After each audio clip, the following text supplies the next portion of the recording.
김경래의 최강 시사. 네, 김경래 최강 시사 3부 시작하겠습니다. 이틀 전 토요일에도 서초동 검찰개혁 촛불 집회가 대규모로 열렸었죠. 그 전에 이제 한글날에 광화문 집회가 또 열렸었고, 그게 뭐 며칠 상간으로 계속 그 광화문 서초동 이런 식으로 계속 집회가 이어졌습니다. 여기에 뭐 숫자 논란도 굉장히 많았어요. 뭐 200만이니 300만이니 그 뒤로는 또 숫자 얘기는 또 쑥 들어가긴 했는데, 근데 궁금한 거는 여기에 참여한 양쪽에 참여하신 분들이 어떤 분들일까? 이게 딱 잘라서 얘기하긴 쉽진 않겠지만은 그거를 좀 여러 가지 데이터를 통해서 분석을 한 기사가 있어서 흥미로운 기사를 쓴 게 있어가지고 저희들이 담당 기자를 좀 모셨습니다. 김동인 시사인 기자 스튜디오에 나와 계십니다. 안녕하세요. 네, 안녕하세요. 시사인 사회팀 김동인 기자입니다.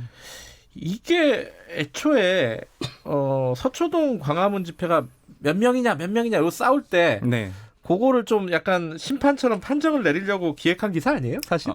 심판적인 판정을 내릴 수가 없어요. 아, 그래요? 예, 왜냐하면 저희가 어떤 분석을 하려면 사실 데이터에 근거가 있어야 되는데, 네.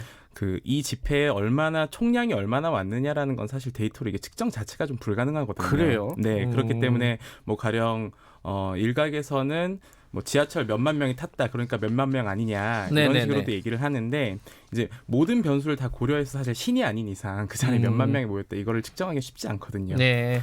그러면은 이번 기사의 핵심은 뭡니까? 그 숫자가 아니라면은? 숫자는 아니지만 예. 이 활용 가능한 공개 데이터라는 것들이 있고요. 예. 그리고 그 데이터를 근거로 해서 여기에 대체 어떤 사람들이 모였느냐, 그리고 어느 지역에서 왔고, 또 연령 구조는 또 어떻고, 또 성별 구조는 어떠냐, 이런 것들을 정확히 말하면은 추계하는 겁니다. 약간 추정치를 우리가 뽑아보는 거거든요.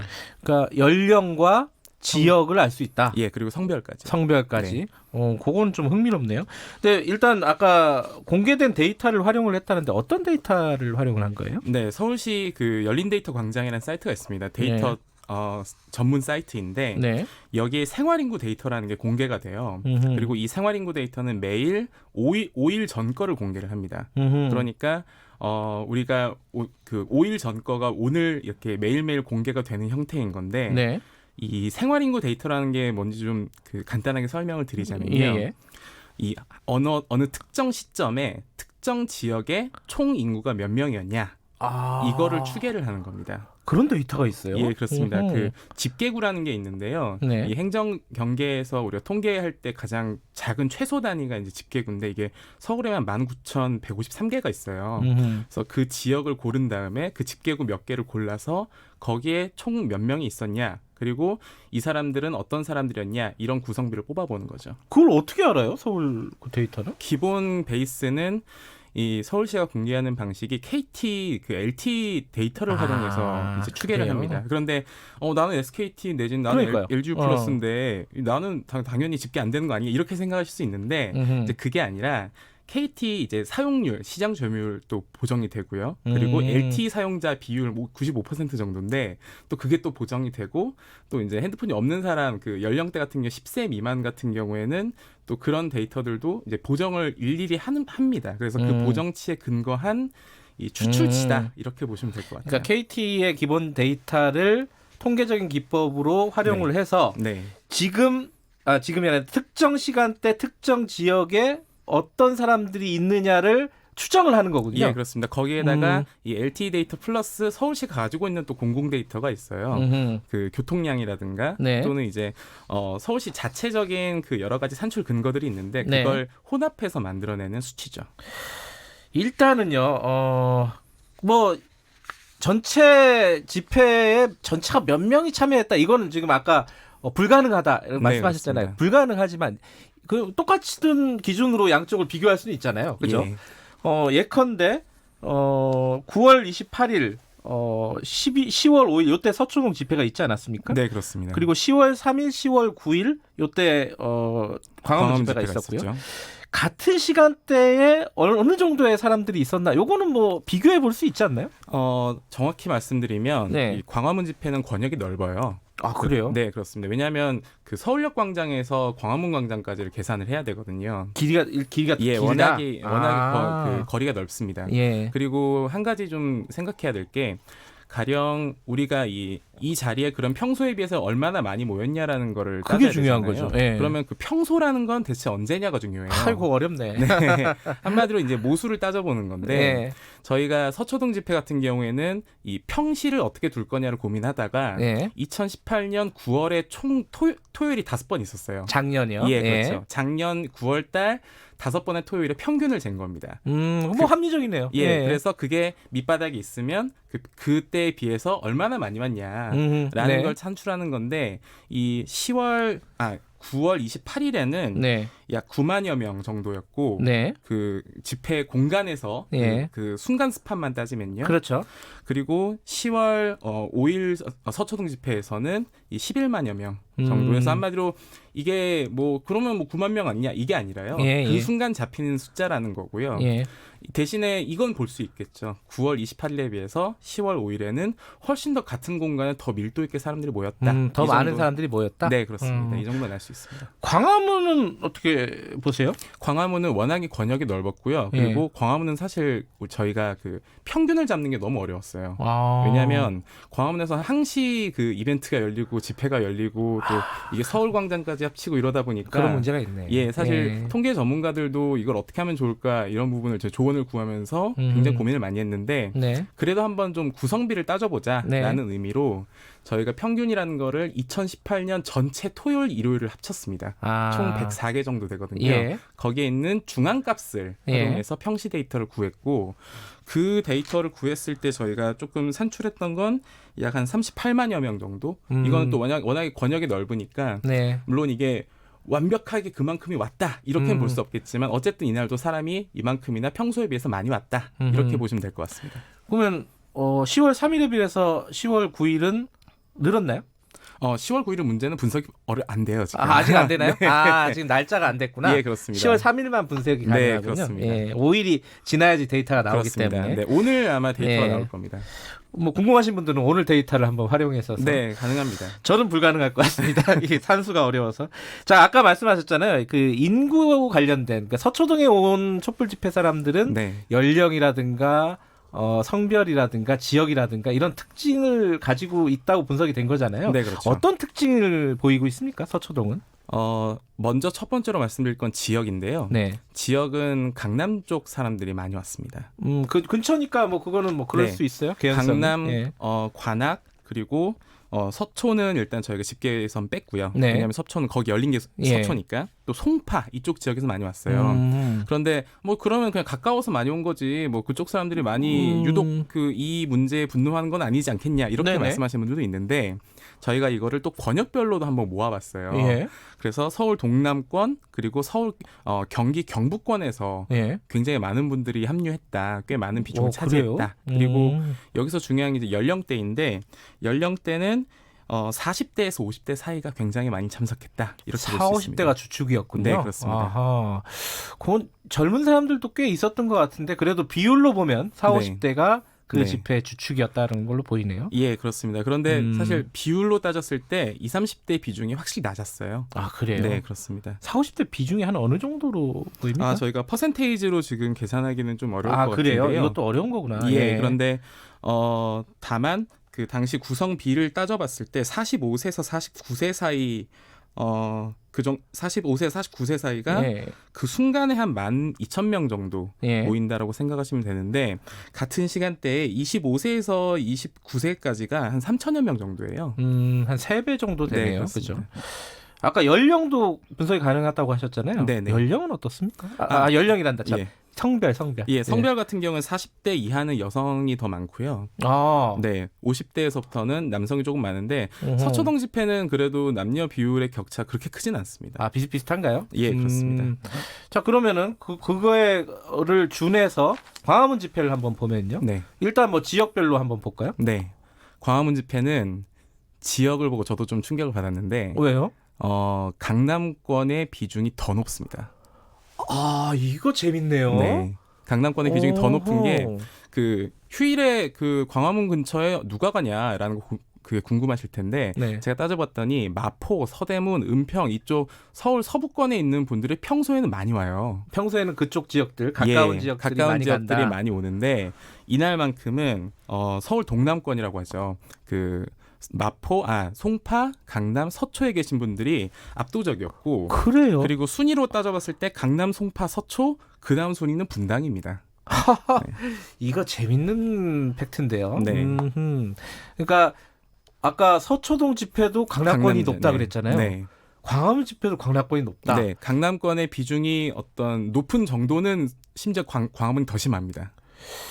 이게 의미하는 바가 뭐라고 좀 전문가나 뭐 이렇게 분석을 하셨습니까? 그런데 사실 뭐 단순히 어떤 의미를 억지로 추출할 수는 없지만 그렇죠. 예. 그런데 저희가 이런 생각했어요. 그럼 같은 강남 사람들이 분화된 건가? 이런 고민을 해볼 수 있는데 여기도 가고 저기도 가나? 그런 그건 아니겠죠. 그런데 예, 그렇죠. 그런데 네. 그럼 대체 어떤 기준으로 분화됐을까라는 거는 연령 그래프에서 나왔습니다. 그거 좀 설명해 주세요. 연령 그래프에서 예. 정확히 말씀드리면 60대 이상이 예. 압도적인 퍼센테이지를 차지하고요. 그리고 광화문 네, 말씀하시는 광화문 거죠? 광장에서요. 예. 그리고 70세 이상 남성이 가장 비율상으로는 가장 많았습니다. 같은 공간에서요. 그러면 약간 단순하게 얘기하면 강남권이 네. 연령으로 분화돼서 네. 약간 고연령층은 광화문으로 네. 그거보다 상대적으로 좀 낮은 연령층은 네. 서초동으로 갔다. 네. 거칠게 얘기하면 거칠게 얘기하면 강남 4050은 서초동으로, 강남 6070은 광화문으로 향했다라고 네. 볼 수 있는데 물론 이게 모든 참석자들을 대변하는 건 아니지만 물론 그렇죠. 네, 예. 일단 분석했을 때 눈에 띄는 지점들은 이 예. 지점이었다. 이 정도로 얘기할 수 있겠네요.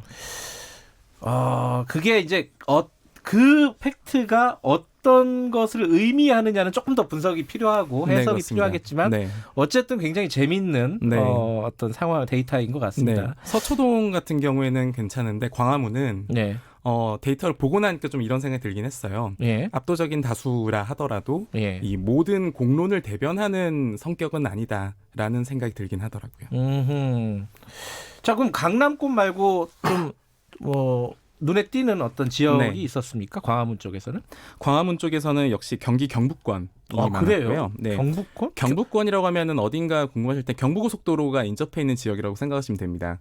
이 경기 경북권에서 저희가 집회 참가 기준으로만 봤을 때 한 5만여 명 정도 그리고 서울 동남권 그러니까 강남부터 서초부터 강동까지도 한 5만여 명 정도. 그러니까 비율은 비슷하다 합쳐놓고 보니까 이렇게 좀 판단을 할 수 있을 것 같아요. 경북이라고 하면 거기서 원정을 온 사람들이 꽤 많다는. 서울 경기 경부권이요.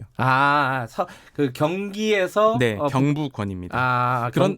그렇게 표현을 하는군요. 예, 경기도에서 네. 경부고속도로 라인에 있는 예, 쪽을 그러니까 경상북도가 아니라. 네네. 죄송합니다. 그런데 네. 경상북도도 순위권에 오르긴 했습니다. 진짜요? 네, 저희가 이 집계구 분석을 하면은 오디 분석을 한다고 하는데 그 지역별로 추출을 하는데요. 네. 경북에서도 이 단일 집단으로 따졌을 때 약 한 1만여 명 정도가 이날 자리에 좀 자리하셨더라고요. 평소에는 사실 이분들이 한 1,000명 정도 있는데 그날따라서 한 10배 정도가 많이 오셨다. 이렇게 볼 수 있습니다. 지역에서 원정을 온 네, 사람들이 그렇죠. 꽤 많다 이런 네네. 거네요. 그죠? 성별로는 어떻습니까? 광화문은? 광화문은 성별로는 사실 60세 이상 같은 경우에는 남성이 훨씬 높은데요. 특히 70대 이상이죠. 네. 70대 이상 같은 경우에는 여성에 비해서 남성이 한 40% 정도 더 많습니다. 그래서 70대 남성이 굉장히 이 압도적인 다수를 차지하고 있었다. 이렇게 볼 수 있을 것 같아요. 이게 그 5060보다 70대 남성이 네. 더 비중이 네, 그렇습니다. 높다. 네. 그러니까 광화문 집회 주축은 고연령대라고 일단 보면 되겠네요. 네, 그렇죠? 그렇습니다. 아까 이제 서초동 집회는 4050. 네. 성별은 조금 비슷하다. 네, 네. 그죠? 큰 차이는 없다라고 네. 말씀하셨는데 젊은 층의 비율은 양쪽이 비교하면 어떻습니까? 2030? 젊은 층에 비하면 젊은 층의 이 생활 인구 추계다 보니까요. 예. 이 그 시점에 얼마나 있었냐는 비율이 되게 중요한데 예. 서초동 같은 경우에는 20대, 30대들이 그래도 평소보다는 조금 있긴 했어요. 평소보다 조금. 네, 예. 한마디로 집회 참가자들이 없진 않았다라는 건데 예. 문제는 광화문입니다. 광화문 예. 같은 경우에는 평소에 비해서 20대는 줄어듭니다. 그래요? 네, 그 순간에 20대, 30대들 그 공간에 아예 가질 않았던 거라고 보시면 됩니다. 집회 때문에 일부러 간 사람들 말고는 네. 평소에 가던 사람들이 오히려 덜 갔다. 네, 30대는 조금 늘긴 했는데 네. 20대 같은 경우에는 특히 20세에서 24세 사이 같은 경우에는 평소에 비해서 오히려 적게 갔다. 이렇게 볼 수 있을 것 같습니다. 이 아까 그 서울시 아까 데이터 그 사이트 이름이 뭐라고 하셨죠? 열린 데이터 네, 광장. 열린 데이터 광장. 여기 가면 지금 말씀하신 모 데이터들을 다 구할 수 있다는 거죠? 네, 더미 데이터를 구하실 수 있고요. 이 더미 데이터를 해서 활용하면서 얼마든지 그 가령 코딩을 좀 하실 수 있는 분들은 분석이 가능합니다. 네, 한번 가보시면 좋을 것 같고요. 네. 마지막으로요. 기사에 담지 못했는데 굉장히 흥미로웠던 지점 뭐 이런 게 하나 있을 것 같아요. 현장을 제가 이제 서초동 같은 경우 현장을 한번 가봤어요. 네. 가봤고 그 현장에서 이 사람들이 얼마나 밀집해 있었고 어떤 목소리를 내는가 이런 것도 보면서 네. 이 데이터랑 같이 비교해서 봤는데 네. 사실 데이터라는 거는 어디까지나 추정치에 가깝고 실제 현장에서의 목소리는 무척 뜨거웠다. 이렇게 좀 볼 수 있을 것 같습니다. 그래도 어쨌든 뭐 서로 간에 논란만 있는데 이렇게 네. 데이터로 한번 네. 개략적이나마 네. 상황을 파악해 보는 건 굉장히 좋은 자세가 아닐까 기자로서는. 네, 그리고 워낙에 요즘에 그 수치를 선언적 수치에 저희가 의존하는 경우가 많아요. 200만, 300만 이런 거요? 네, 이게 네. 80만이었다가 갑자기 150만이 됐다 200만이 돼요. 네. 이 숫자라는 게 앞으로는 좀 그 보도를 할 때도 저도 좀 조심스럽게 보도해야겠다 맞아요. 이런 생각이 들더라고요. 여러 가지 뭐 합의도 필요하고 네. 공부도 좀 필요한 영역인 것 같습니다. 네, 그렇습니다. 오늘 말씀 감사합니다. 네, 고맙습니다. 재밌네요. 네. 시사인 김동인 기자였습니다. 이 시각 출근길 교통정보입니다. 여전히 출근길 정체가 심한데요. 서해안 고속도로 서울 쪽으로 가실 분들은 돌발 상황도 염두에 두셔야겠습니다. 서서울요금소 3차로에서 화물차 사고를 처리하고 있어서 주의가 필요해 보입니다. 경부고속도로 서울 쪽은 기흥에서 수원과 서울요금소에서 판교 또 판교 분기점에서 반포까지 밀립니다. 부산 쪽은 한남에서 서초와 죽전에서 수원 또 기흥 동탄에서 동탄 분기점까지 정체입니다. 서울 외곽고속도로 판교에서 일산 쪽은 장수에서 송내와 계양에서 노우지 분기점 또 김포에서 자유로까지 정체입니다. 서울 시내 노들길 한강대교 쪽은 당산 철교 남단 부근 2차로에서 사고를 처리하고 있고 영동대교 북단에서 남단 쪽 3차로에도 사고가 생겼으니까 잘